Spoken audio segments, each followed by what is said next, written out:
International criminal court نے اسرائیل کے prime minister Nitin Yahoo کے خلاف گرفتاری کا وارنٹ جاری کر دیا۔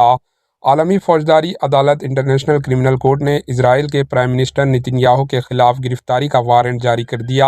اسرائیل کے پرائم منسٹر پر جنگی جرائم کے ارتکاب کا الزام ہے۔ عالمی فوجداری عدالت نے جنگی جرائم کے ارتکاب کے الزام میں سابقہ اسرائیل کے وزیر دفاع گلینٹ کے وارنٹ گرفتاری جاری کیے ہیں۔ عدالت نے فلسطینی مزاحمتی تنظیم حماس کے عسکری ونگ القاسم بریگیڈز کے سربراہ محمد ضعیف کے خلاف بھی وارنٹ گرفتاری جاری کیے ہیں۔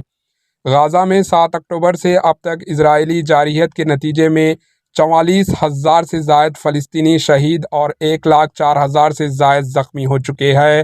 شہید ہونے والے فلسطینیوں میں 17,000 سے زائد معصوم بے بس چھوٹے بچے شامل ہیں۔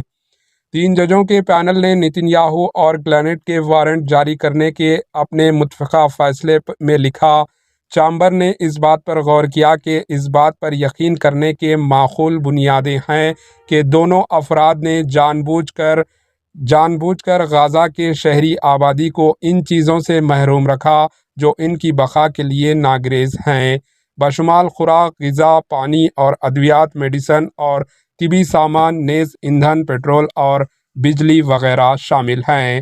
Bureau report, AHN news. ہمارے AHN نیوز کو سبسکرائب کریے تاکہ آپ کو نوٹیفیکیشنز آتی رہے وقت پر۔